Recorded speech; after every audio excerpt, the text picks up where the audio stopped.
Rechargeable batteries wear out over time. MacBooks will give a warning when their battery is approaching their end of life and won't hold a charge. Today at the House of Hacks, we're going to see how easy it is to replace one of these aging batteries.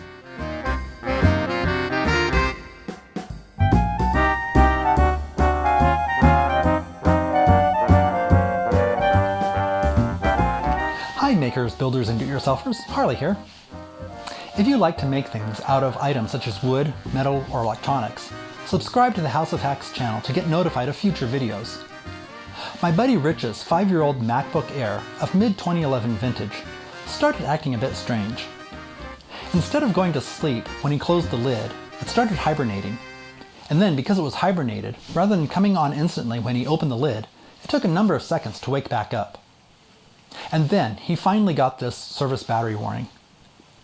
After calling the local repair depot and finding it was going to be a week or so to get it replaced, and with an upcoming photo shoot in a couple days where he really needed it, he asked me to fix it for him.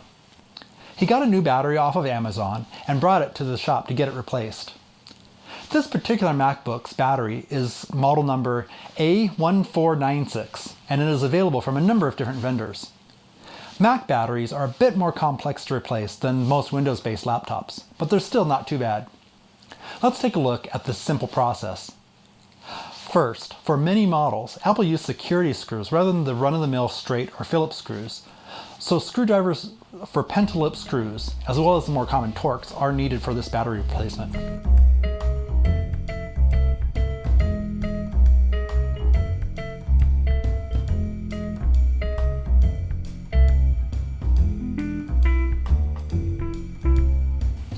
Fortunately, Rich purchased a kit that included all the screwdrivers needed to replace the battery.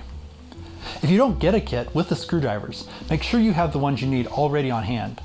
These screwdrivers are not high quality things you'll use forever, but they are sufficient to get the one-time job done.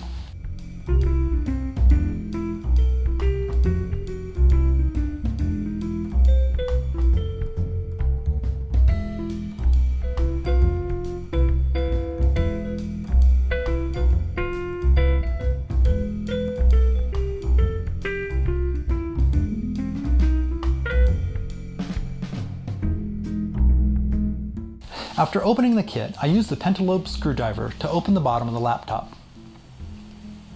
There are 2 long screws next to the screen's hinge and short screws around the rest of the perimeter.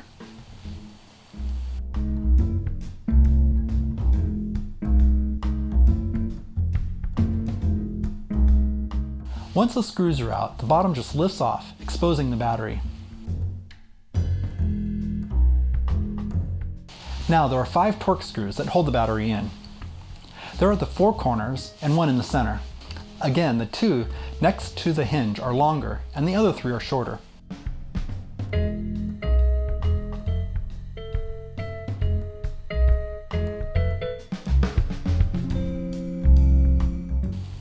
When the screws are all out, gently lift the battery up and disconnect it.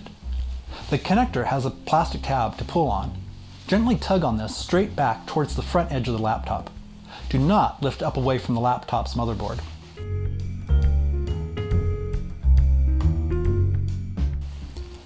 Putting the new battery in is just the reverse of this process.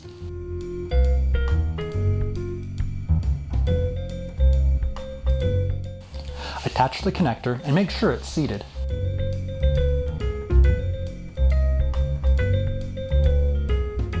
Then place the battery back in place so the screw holes line up and replace the screws. Remember, the longer screws go next to the hinge. Be careful not to cross thread or over tighten the screws. They just need to be snug, not super tight. And now might be a good time to blow some canned air around the fan and vents to make sure there isn't any dust bunnies hiding around.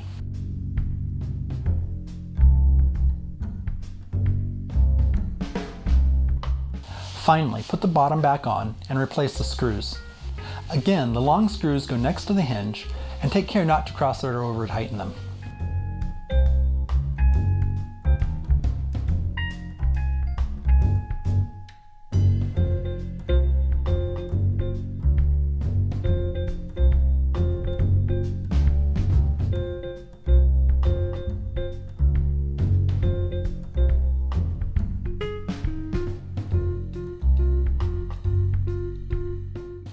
Turn the laptop over, turn it on, and admire your work.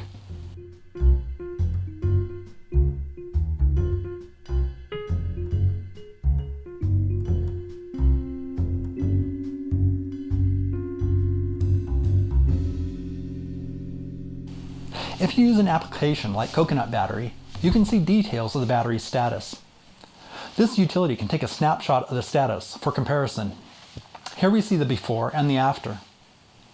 The old battery was to the point where it only charged to 70% of what it was designed for. And we can see the new one goes to 100%. The instructions that came with the battery indicate it should be discharged to 5% and then recharged to 100% several times in a row. I'm not quite sure why this is recommended. My understanding of the lithium-based battery chemistry is that this isn't needed. It may be a leftover remnant of a recommendation from the nickel and lead-based battery chemistries, or perhaps it's to calibrate the battery's charge controller. In any case, understand this is the recommended procedure. And now this laptop is ready for another 5 years of service. Join me in the comments below to let me know if you found this helpful.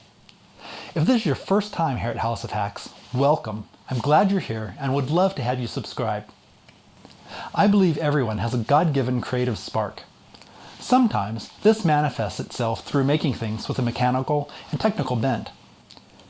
Through this channel, I hope to inspire, educate, and encourage these types of makers in their creative endeavors.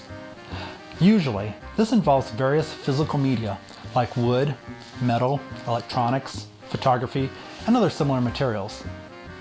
If this sounds interesting to you, go ahead and subscribe, and I'll see you again in the next video.